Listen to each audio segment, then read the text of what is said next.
Una sa lahat, protesta kontra korupsyon. Meron mga nagdala ng sulo, meron namang mga nag-ingay.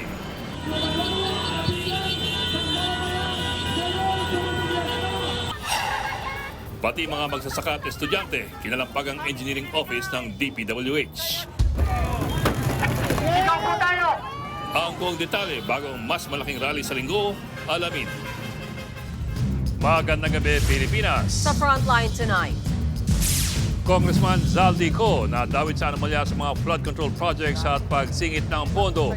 Kansilado na ang travel clearance at pinauwi na mismo ni House Speaker Bogie D. Dating DPWH Assistant District Engineer Bryce Hernandez nag-tell all daw sa mga miyembro ng Independent Commission. Isinuko pa niya ang isang mamahaling sasakyan. Mag-asawang Sara at Curly Discaya nakipagpulong sa DOJ para sa hiling na may pasok sa Witness Protection Program. Bahagi ng North Avenue mahigit 2 buwang isasara para bigyang daan ng konstruksyon ng MRT 7. 4 patay nang biglang rumagasa ang baha sa Bukidnon. At alamin ang update sa bagyong Nando na nagbabadyang manalasa sa norte. At sa Frontline Showbiz, ilang celebrities gigil na rin sa lumalalang panluloko sa bansa. Pinaiikot-ikot na lang daw tayo. Parang panduloko sa bansa natin. Pinaiikot-ikot lang tayo. Tama na!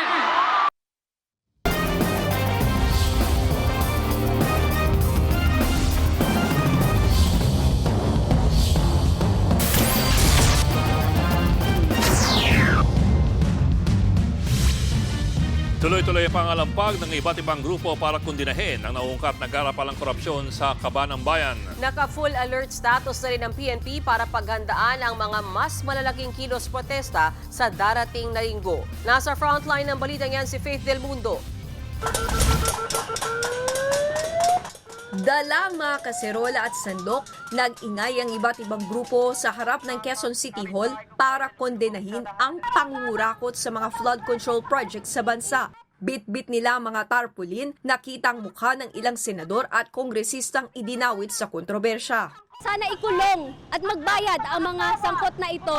Hindi sapat na ilalantad lamang yung mga pangalan nila. Kailangan silang pagbayarin sa mga ginawa nilang katiwalian, lalo na't lubog ang Quezon City. Galit na ang taong bayan. Lalo raw nakapanlulumo ang mga napapabalitang katiwalian at pagkalunod ng ilan sa pera habang ang bansa ay literal na nalulunod sa baha. Sa Barangay UP Campus walang baha. Ngayon po ang Daang Tubo, ganun din po ang Pook Libis at ilang mga kalsadahan doon mismo sa academic ay binabahan na po. Sa Welcome Rotonda naman, nagsindi na mga sulo ang mga nagrarally. Nagsisimbolo daw ito ng liwanag sa kadiliman. Bukod sa pagkundena sa korupsyon, may duda rin daw sila sa binuong Independent Commission na nag-iimbestiga sa mga flood control project. Hindi malabong sila rin mismo sangkot doon at maging kasangkapan pa nila yung independent investigation body na to para protektahan yung sarili nila.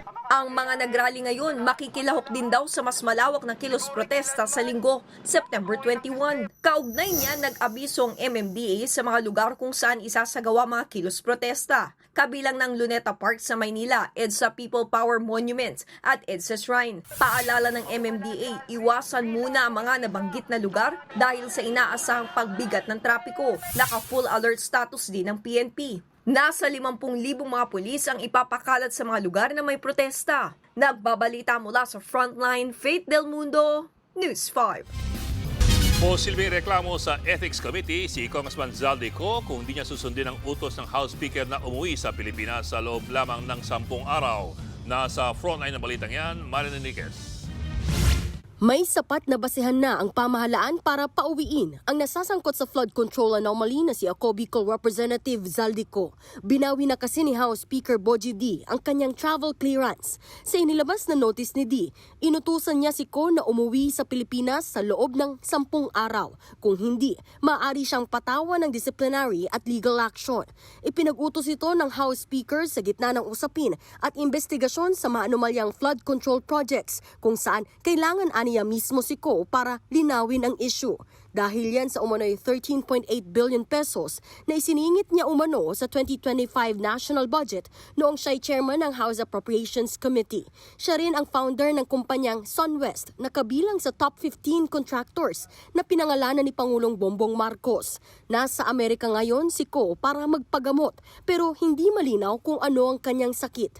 Kahit si Vice President Sara Duterte ay gusto na rin mapauwi si Ko pero tila may pasaring siya sa Administrasyong Marcos. Involved sila sa kidnapping ni dating Pangulong Rodrigo Duterte. Bakit ngayon nawala si Zaldico at aalis si Martin Romualdez, hindi man lang nila magawa na kidnapin si Zaldico doon sa Amerika at ibalik dito sa atin sa Pilipinas? Bumuelta naman dyan ang palasyo. Ipakidnap si Zaldico. Unang-una, sabi niya ba't hinayaan magbiyahe? Dapat alam niya bilang vice-presidente na ang pagbabiyahe ng mga mabatas hindi sakop ng Pangulo. Di ba niya natandaan na mas madalas di siya magbiyahe at hinahayaan siya ng Office of the President kahit meron din nakabinbin na issue tungkol sa korupsyon na parte ng Articles of Impeachment. So anong pagkakaiba nun?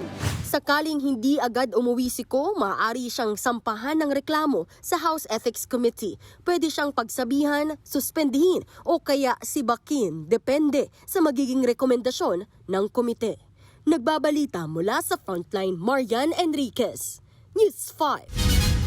Nag-surrender ng isa sa kanyang luxury vehicle sa Independent Commission for Infrastructure si dating DPWH Assistant Engineer Bryce Hernandez. Pangako niya, isusuko niya rin ang iba pa niyang mamahaling sasakyan. Nasa frontline ng balitang yan si Rainiel Pawid.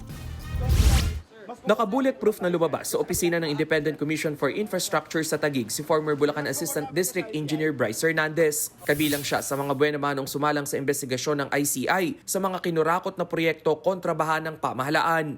Nakadetain sa Senado si Hernandez at pinayagan lang siya makapagbigay ng testimonya sa ICI. Very cooperative si Bryce, no? Mr. Hernandez, very relevant yung kanyang mga revelations niya. And to cut it short, talagang tell-all siya. Basta masasabi ko lang is marami pa siyang nabanggit na mga hindi nabanggit noon. Isinurrender din ni Hernandez ang isang GMC na luxury SUV na nagkakahalaga ng 12 million pesos. Sa mga susunod na araw, nangako rin siyang ita-turn over ang ilang pang luxury vehicles, kabilang ang 2 sports car na may kabuang halaga na 90 million pesos. Ita-turn over yung Ferrari na worth 58 million. Tapos Lamborghini na which is worth about between 30 to 40 million. May mga motorcycles pa siyang bibigay sa amin. Ayon kay ICI Special Advisor at Baguio City Mayor Benjamin Magalong, ginawa ni Hernandez ang pag-turnover ng mga sasakyan bilang pagpapakita ng pakikipagtulungan sa ICI. Sa ngayon, hindi pa masabi kung irerekomenda ng komisyon na gawing state witness si Hernandez. Samantala, humarap din sa ICI ngayong araw si dating Public Works Secretary Manuel Bonoan. Pero naging matipid si Magalong sa kung anong impormasyon ang ibinigay ng dating kalihim. Better for the chairman to reveal. Sabi pa ni Magalong, mahaba ang kanilang listahan ng mga ipatatawag. Giit ng alkalde, maging siya'y nalula sa dami ng mga lumalabas na katiwaliang may kinalaman sa infrastruktura. Dahil mahirap at komplikado ang nakaatang na responsibilidad sa Independent Commission, handang magbigay ng seguridad ang PNP sa kanila hanggang matapos ang investigasyon. Sa ngayon, wala pa namang natatanggap na security request ang PNP mula sa ICI. Nagbabalita mula sa Frontline, Rainiel Pawid, News 5. Kailangan mo nang mapatunayan, nagsasabi ng totoo at may banta sa buhay bago pumasa sa Witness Protection Program ang mga diskaya. Paglilinaw pa ng DOJ, hindi ito pag-aabsuelto sa issue ng flood control projects. Nasa frontline na balitang yan, Gio Robles. Any statement, ma'am? Kamusta po kayo? Kamusta ang heart disease niyo, ma'am? Magkahiwalay na dumating sa Justice Department sina Sara at Curly Diskaya para sa initial evaluation sa kanilang hiling na witness protection sa DOJ. Nakasuot ng bulletproof vest si Curly na bantay sarado ng mga pulis at Senate Sergeant at Arms. Ito ang unang pagkakataong nasilayan ng publiko si Sara na may iniinda umanong sakit sa puso. 2 oras tumagal ang pulong ng mag-asawa kay Justice Secretary Jesus Crispin Remulla. Naglatag ng 3 basihan ng DOJ kung kwalipikado ang mga diskaya sa Witness Protection Program. Una, kung nagsasabi sila ng totoo. Pangalawa, kung may totoong banta sa kanilang buhay. given sa human nature, di ba? About our concept of justice. Una-una, the whole truth and nothing but the truth. And pangalawa, in the end, there will be restitution.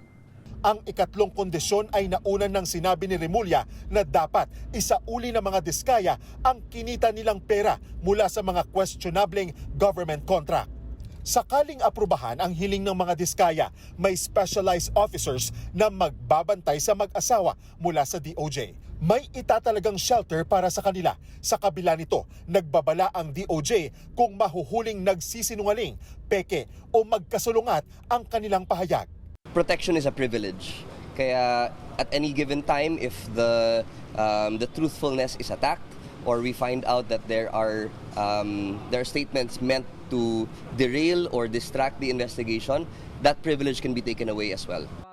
Nilinaw ng DOJ na hindi lusot sa asunto ang mga diskaya oras na maipasok sila sa WPP. Korte raw ang magdedesisyon kung ituturing silang state witness. Wala naman tayo ibang gusto rito. Gusto lang natin lumabas ang totoo sa bagay na ito. Bukod sa mga diskaya, hanggang 3 personalidad pa ang lumapit kay Remulla para maipasok sa WPP. Kabilang daw dyan ang isang kontratista at isang opisyal ng DPWH, pero tumanggi muna siyang pangalanan ang mga ito. Kinumpirma naman ni Remulla na nakapagsumite na ang NBI sa DOJ ng sarili nitong investigasyon sa mga flood control project. Bukod dyan, balak din ng kalihim na makipagpulong sa Independent Commission for Infrastructure. Nagbabalita mula sa Frontline, Gio Robles, News 5. Nilimitahan ng Bangko Sentral ng Pilipinas sa 500,000 pesos ang pwedeng i-withdraw na malalaking pera sa isang araw para labanan ang money laundering. Sa ilalim ng bagong regulasyon, anumang transaksyon na hihigit sa 500,000 pesos ay dapat gawin sa pamaraan na madedetect ng BSP gaya ng cheque, online fund transfer at direct credit sa account. Epektibo na yan simula kahapon. Sakop nito ang mga single at multiple transactions sa loob ng isang araw. Kung lalampas sa 500,000 pesos, kailangang idaan ito sa enhanced due diligence kung saan hihinga ng karagdagang impormasyon at pagkakakilanlan ang kliyente. Sa ibang balita, timbog ang isang lalaking nagbantang pasasabugin ang headquarters ng PNP. Nagawa yan ng suspect para pansinin ng mga pulis ang kanyang reklamo. Nasa frontline ng balitang yan, JC Cosigo. Hindi maulalaban. Pati may Ang lalaking yan na inaresto ng mga tauhan ng PNP Anti-Cybercrime Group sa Batangas City, sangkot umano sa pagpapadala ng mga pagbabanta sa Facebook page ng PNP ACG. Hinaamin ko yan, basta bigyan nyo lang din ako ng... Wait lang, tayo muna.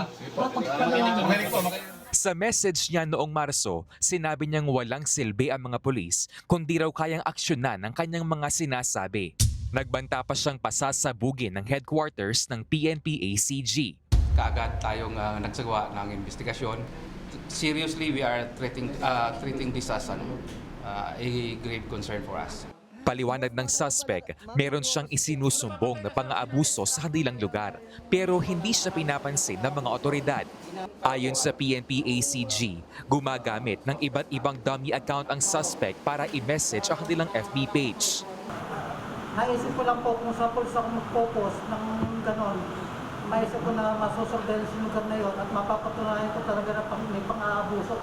Nahaharap siya sa kasong grave threats in relation to Cybercrime Prevention Act. Nagbabalita mula sa Frontline, JC Cosico, News 5. Isasara ng mahigit 2 buwan ang bahagi ng North Avenue sa Quezon City dahil sa konstruksyon ng MRT-7. Sa abiso ng DOTR, isasara ang lane sa North Avenue papunta sa Elliptical Road. Simula yan sa September 24 hanggang November 30. Pagbibigay daan ito sa konstruksyon ng pedestrian tunnel sa Quezon Memorial Circle Station na bahagi ng MRT-7. May mga itinalaga namang alternatibong ruta para sa mga motorista. Sinailalim na sa state of calamity ang lungsod ng Valencia sa Bukidnon dahil po sa flash flood. Sa gitna ng pagbaha, 4 ang patay habang 4 ang nawawala matapos anurin ng tubig sa ilog. At live mula sa Valencia, Bukidnon, ania sa frontline sa balita si Bril Montalvo ng News 5 Mindanao. Bril, kamusta ang paghahanap sa mga biktima? Boka, pasado alas 7 ngayong gabi, itinigil muna ang search and retrieval operation para sa 4 pang nawawalang individual na naanod sa flash flood sa Pulangi River sa Valencia, Bukidnon. Bukas pa ng umaga itutuloy ang paghahanap sa 4 na biktima.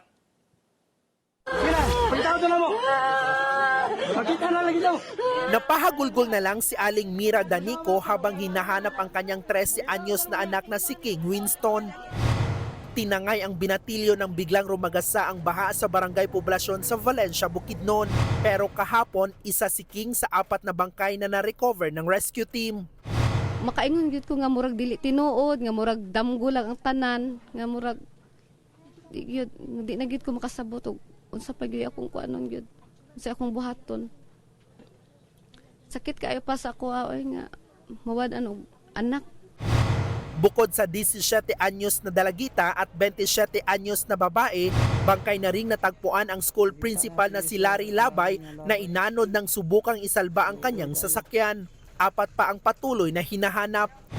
Ito ang sitwasyon dito sa Barangay Poblasyon kung saan isa ang lugar na ito na naapektuhan sa nangyaring flash flood dito sa gilid ng Pulangi River noong nakaraang Miyerkules. Kung makikita nyo dito sa aking likuran, may mga bahay na nasira at meron ding 2 sasakyan na nakatenga dahil inanod ng tubig baha. Ayon sa mga otoridad, ang rumagasang baha ay bunsod ng localized thunderstorm sa lugar. Sa ngayon, nananatili sa evacuation center ang mga apektadong pamilya. Pero ang ilan ayaw nang bumalik dahil sa takot. Higit 2,000 pamilya o 5,800 individual ang apektado habang aabot sa 832 bahay ang nasira at inanod.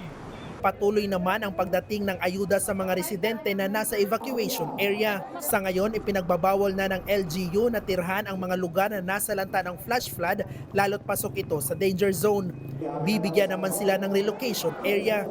Nagdeklara na rin ng state of calamity sa buong Valencia City dahil sa flash flood.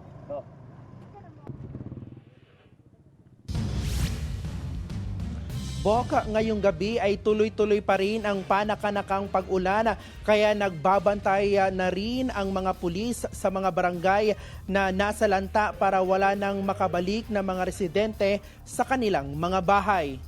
Bok. Maraming salamat, Bril Montalvo.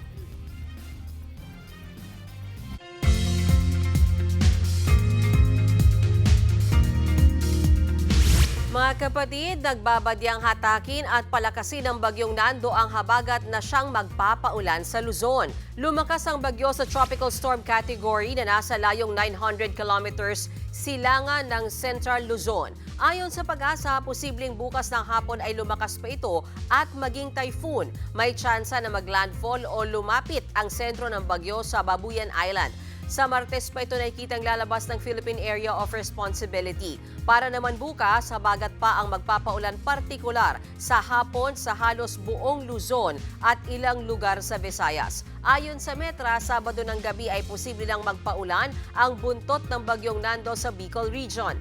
Sa Lunes naman ay posibleng ramdam na ang malakas na ulan sa Northern Luzon dahil sa bagyong Nando, habang habagat ang magpapaulan sa natitirang lugar sa Luzon at Visayas.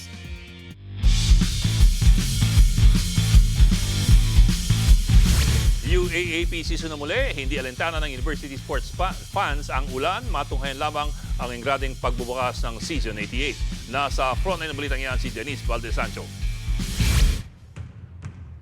Season 88 starts now. At ang nagsindi lang naman ng torch sa opening night, si world-class pole vaulter EJ Obiena. All roads lead to Espanya dahil pasabog ang Season 88 opening. Tila mas pinabonggang version kasi ng iconic Paskuhan ng University of Santo Tomas ang pagbubukas ng UAAP. After 10 years, nagsilbi ulit bilang host school ang USTE ngayong season. Inulan man, the show must go on.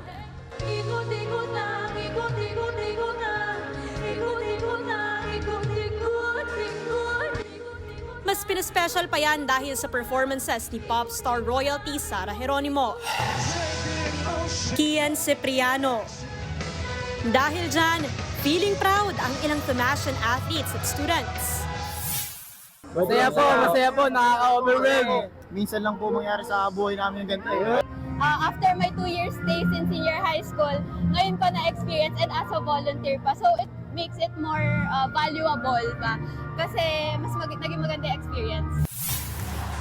Bukas, simula na ng basketball action. Unang maghaharap ang FEU at Ateneo na susundan ang laban ng Adamson at Lasal. Dito rin yan sa UST Quadricentennial Pavilion. Nagbabalita mula sa Frontline, Denise Valdesancho, News 5. Susunod, Pangulong Marcos at VP Sara nakatanggap din daw ng campaign donations mula sa mga kontratista ayon sa PCIJ. Senador Ping Lacson, may mga nadiskubre raw kaugnay ng mga isiniwalat ni Bryce Hernandez. At K-drama na Jeannie Make-A-Wish, naglapag ng trailer. Magbabalik pa ang Frontline Tonight.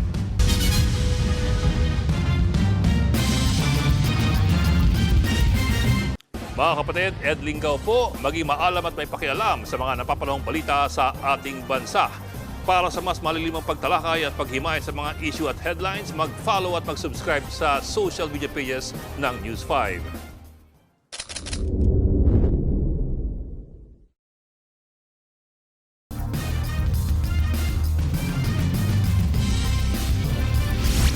Hindi pa safe sina Senador Jingoy Estrada at Joel Villanueva sa investigasyon sa flood control project. Palalabasin pa raw muna kasi si dating DPWH Engineer Bryce Hernandez na nagdidiin sa dalawang senador para mangalap ng ebidensya. Narito ang aking report.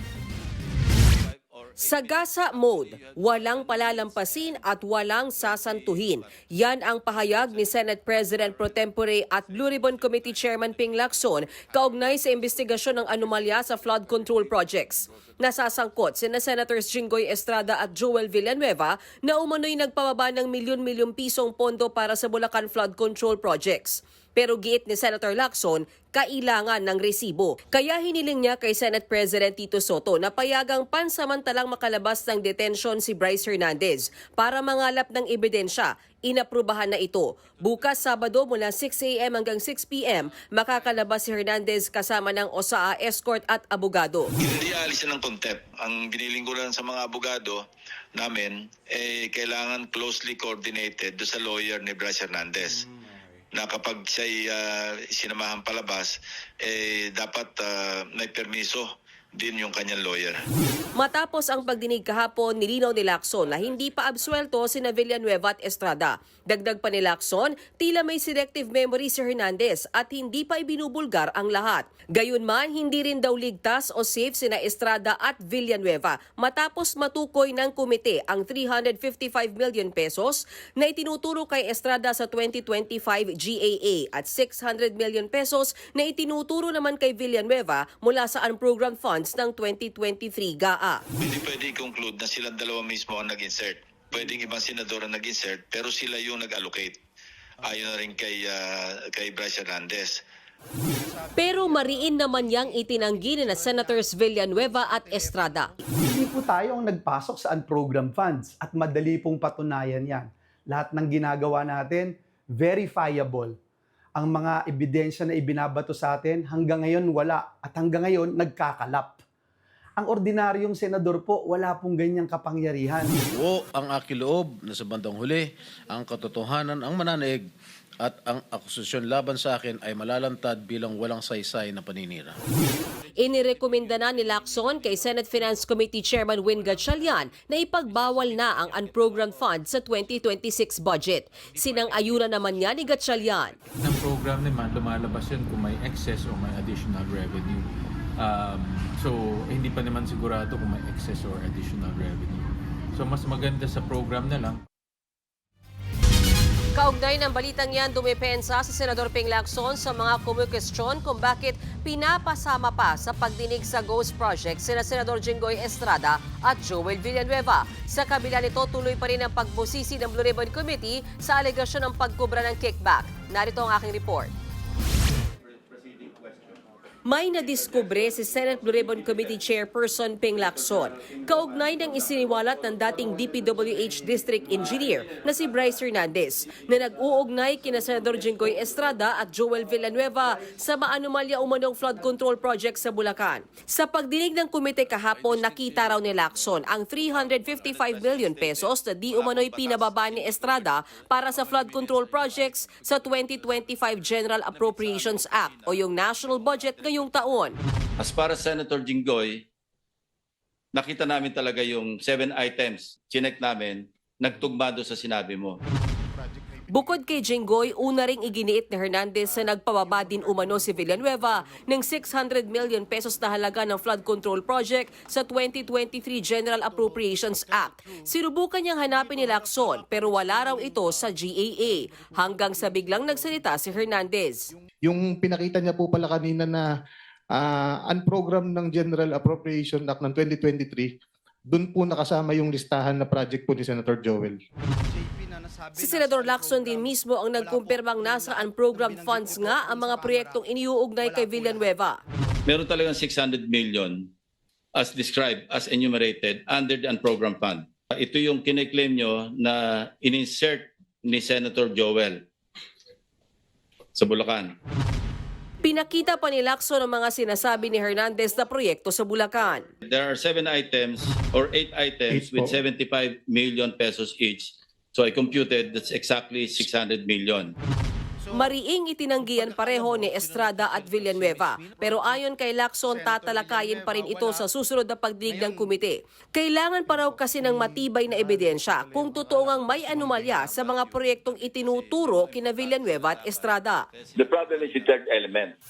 Yung sinabi niyang merong 30% na kickback or porsyento ng dalawang senador.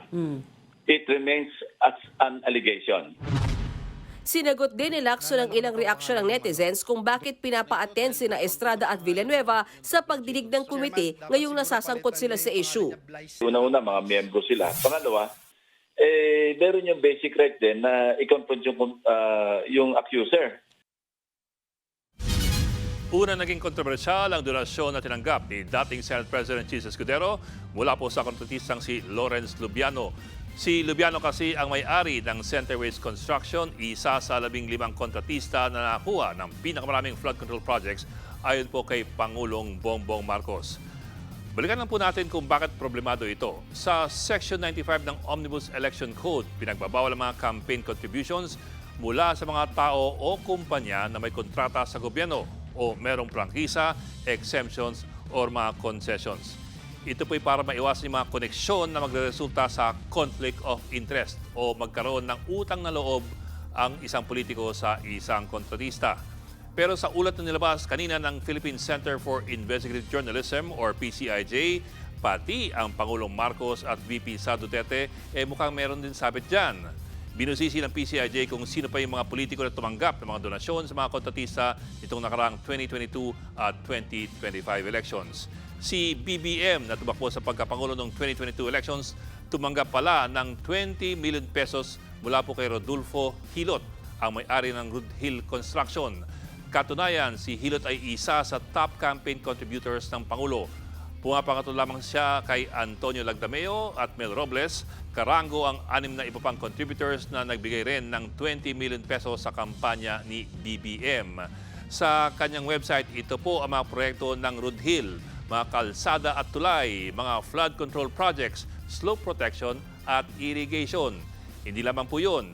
Ayon sa PCIJ, donor din ng Pangulo si Jonathan Quirante, may-ari po ng Quirante Construction na nagbigay ng 1 million pesos sa kanyang kumpanya.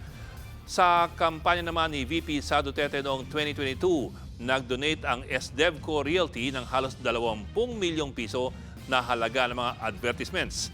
Ang SDevco Realty ay pag-aari po ng Davao businessman na si Glenn Escandor na may-ari rin ng Genesis 88 Construction na ayon sa PCIJ ay kontratista rin ng DPWH. Nabanggit na po natin kanina si dating Senate President Chis Escudero at si Lawrence Lubiano ng Centerways Construction. Pero meron pa po ayon sa PCIJ. Nagbigay rin daw ng 10 milyong pisong donasyon sa kampanya ni Escudero ang negosyanteng si Arnel Peil na may-ari ng AIP Construction. At ang negosyanteng si Maynard Ngu, may-ari po ng Cosmic Technology, nag-contribute din ng 30 million pesos sa kampanya ni Escudero. Ang Cosmic may mga kontrata raw sa DepEd. Ito pa, nung 2022 Central Campaign, nag-donate si Leandro Lebiste ng 100 million pesos sa kampanya ng kanyang ina na si Loren Legarda. Yun lang, si Lebiste noon, may-ari po ng Solar Philippines na may prangkisa mula sa gobyerno para magtayo ng mga solar sites, yung Solar para sa Bayan Project. At si Senador Joel Villanueva nakakuha ng 30 million peso donation mula po sa New San Jose Builders noong 2022 elections. Ang New San Jose Builders, kontratista rin ng National Housing Authority or NHA. Ngayon po, partial list pa lang ito na nakapublish sa website ng PCIJ. Ang tanong ay kung ano po ang gagawin ngayon ng COMELEC. Unang sinabi ni COMELEC Chairman George Garcia, iimbestigahan daw ang mga kontratistang nag-donate sa mga politiko, yung mga kontratista. Pero ang hindi pa malinaw kung ano ang magiging aksyon sa mga politiko na siya lamang tumanggap.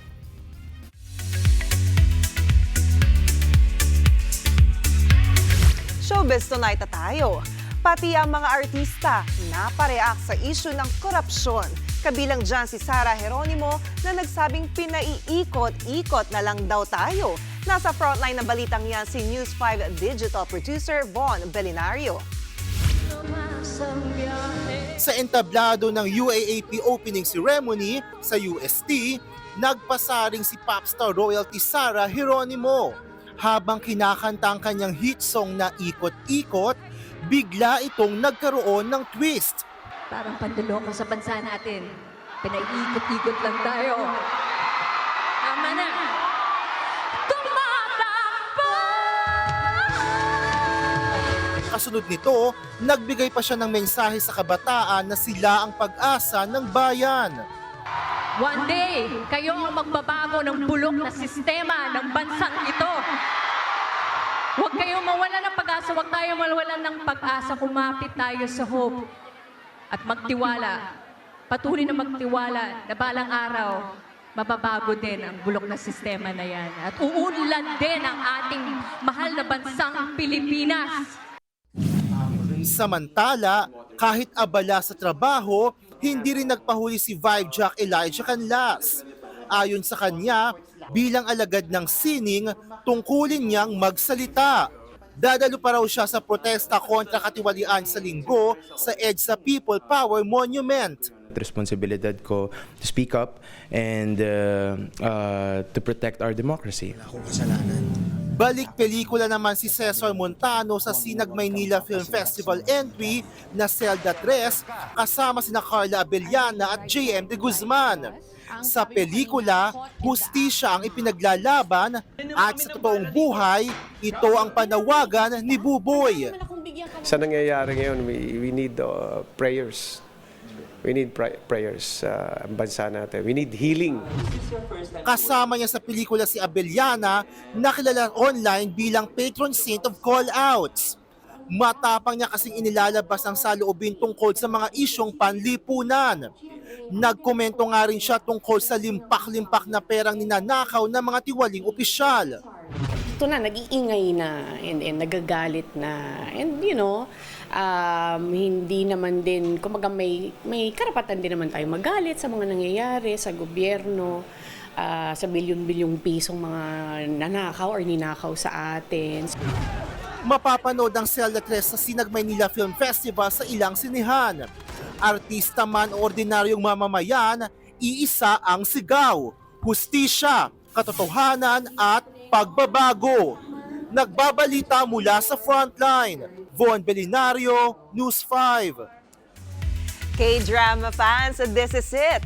May official trailer na ang reunion K-drama ni na Suzy at Kim Woo-bin na Genie Make-A-Wish. 그럼 내가 바로 수원 바빌곤 네 손에 죽어줄게. 너한테 유혹당했거든. 사탄인가? 내가 돌아왔다, 형제. 거의 1000년 만인가?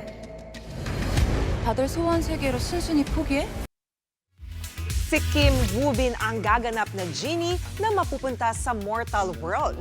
Makakatagpo niya ang karakter ni Suzy as Kayong na magkakaroon ng 3 wishes. Ang catch, may consequences at risky for her life ang mga wish. Reunion K-drama ito ni Woo Bin at Suzy after ng kanilang hit 2016 K-drama na Uncontrollably Fond. Showing na ang Genie Make-A-Wish sa Netflix this October 3. May mga chika pa ako ha. I'll be right back. Susunod, maiingay na busina at mga nangalampag sa DPWH Engineering Office, protesta kontra korupsyon. At ang nagbabalik na Queen of Pop na si Madonna para sa bago niyang album. Tutok lang mga kapatid dito sa Frontline Tonight. Inilunsad na ang kauna-unahang online gaming protection sa bansa, ang Surety Bond Program. Layunin nitong mas palakasin ang tiwala at seguridad ng mga manlalaro. Sa Surety Bond Program, covered na rin ang kanilang wallet balances hanggang 1 million pesos. Maa-avail ng libre at automatic kung verified ang kanilang accounts. It's an added guarantee. Your deposit in DigiPlus is perfectly safe. DigiPlus wants to be the first in thinking ways to further protect our customers.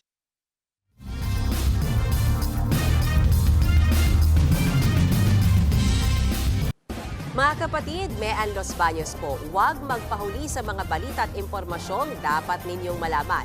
Para sa mas malawak na balitaan at diskusyon, mag-follow at mag-subscribe na sa social media pages ng News 5.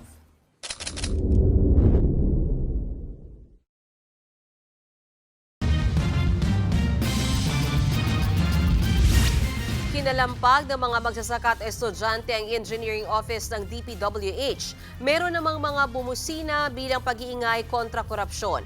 Yan at iba pang protesta ng mga gigil sa katiwalian sa Frontline Report ni Mon Gualvez. Sunod-sunod na malalakas na busina ang narinig sa Ligarda Street sa Maynila. Hinikayat kasi ng mga ralista mga dumarang motorista sa tinawag nilang busina kontra korupsyon. Bago ito, naglatag ang isang grupo ng mahabang tela na kulay pula habang tumatawid sa Recto Avenue. Para raw yan sa global campaign na Draw the Line para sa climate change. Imbis daw kasi natutukan sana ang krisis sa kalikasan, napunta lang ang pondo ng bayan sa maanumalyang flood control projects. Pinapayo tayo ng dilubyo, ng mga bagyo, pagbaha. Yung pera na kailangan ng mga komunidad, lalo ng Maralita, binubulsa pala ng ilang tao lamang. Nakisali rin sa kilos protesta ang grupo ng mga manggagawa na pinangunahan ni Calio de Guzman. Hanggat political dynasty ang namumuno sa tuktok ng ating gobyerno, hindi titigil ang korupsyon. Dahil ang political dynasty, kakambal niyan ang pagnanakaw. Nangalampag naman ang mga magsasaka at estudyante sa opisina ng DPWH Bulacan 1st District Engineering Office. Binato pa nila ng putik ang isang project billboard. Gusto raw nilang managot ang mga sangkot sa umunoy ghost flood control projects. Kailangan po makulong sila dahil sila milyon-bilyon pero kami ng mga magsasaka, gutom, hirap. Hindi namin alam saan kami kukuha pagkain sa araw-araw. Nag-walk out naman ang mga estudyante sa University of the Philippines Los Baños sa Laguna. Bukod sa pagkondena sa korupsyon, nanawagan din silang itaas ang budget sa edukasyon at ayuda. Sa tanggapan naman ng DOTR, nagkilos protesta ang ilang transport groups. Dapat daw, ilaan na lang ang pondo para sa Public Transport Modernization Program. Pondo na hinihingi namin kaysa naman mapunta lang sa korupsyon. Sa gitna ng protesta, lumabas ang ilang opisyal ng DOTR para makipagdialogo. Nanghingi na raw sila ng mas mataas na budget para sa service contracting at fuel subsidy. Nagbabalita mula sa Frontline, Mon Gualvez, News 5. Abangan, netizen na nag-ala immigration officer kinaliwan online. At ang leader ng EXO na si Suho, pang rockstar ang teaser sa kanyang upcoming album. Tuloy-tuloy ang balitaan dito sa Frontline Tonight.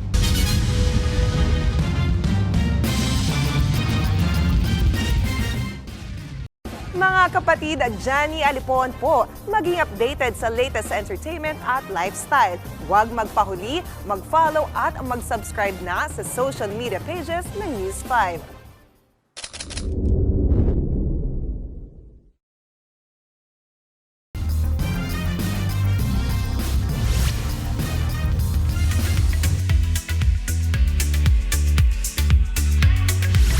The visual is visualing sa panibagong parikim ni EXO Suho sa kanyang comeback. Spotted si Suho na may hawak na gitara sa gitna ng kalsada. Para yan sa upcoming 4th mini album niya na Who Are You? In his orange hair ang peg ng EXO leader sa naturang teaser. Bukod dyan, may inilabas ding concept photo si Suho na talaga namang serving visuals. Sa September 22 na ilalabas ang album. Usapang album pa rin, isang legendary artist ang may album release din. Yan ay ang Queen of Pop na si Madonna. Nag-reunite ang singer sa Warner Bros. Records para sa production ng upcoming dance music album. Ito ang kanyang magiging first studio album in 7 years. Nakatakda namang i-release ang album next year. Si Madonna ang best-selling female artist of all time na nakabenta ng 400 million records worldwide. At yan ang latest and hottest sa Frontline Showbiz tonight. Ako si Johnny Alipon. Happy weekend mga kapatid!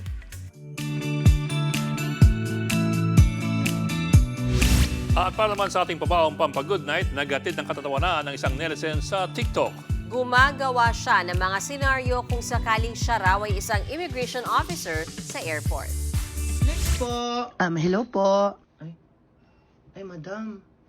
Di ba nasa hearing pa po kayo? Opo. Saan po kayo pupunta? Sa London po.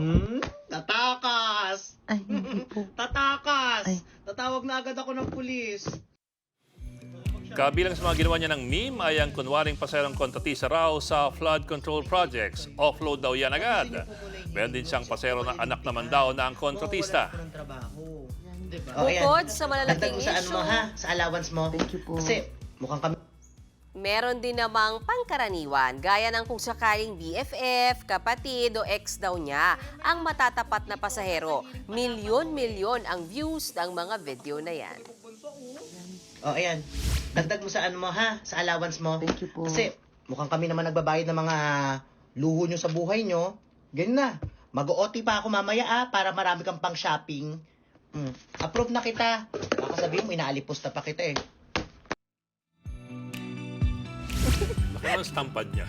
Laki nga eh. Nignan ko rin. Parang isa electric pan. Parang pambomba ng isa kubeta. Grabe ka na ba? Mali. Dapat kung kontratista o politiko, hindi London ang punta. Saan pa po? Hindi. Cayman Island. Yung Kung mga tax-free havens kung saan nagtatago ng mga offshore accounts. Yung mga... Anyway. Bakit ba London nila gustong pumunta? Nakikialam sa kanilang ano. Kasi nga magsha-shopping sila. Pera nga ba nila yon? Happy weekend na tayo. Ayun na. Bakit sabihin kayo eh. Okay ako. Okay ako. Just po, 45 minutong pag-image malagang headlines. Balitaan at diskusyonan para sa paghubog ng matalinong opinyon. Kami yung kasangga sa pagbabalita. Ako po si Mayan Los Baños Oroseo. Ako lang po si Ed Linggao. Hanggang sa Lunes mga kapatid. Magandang gabi.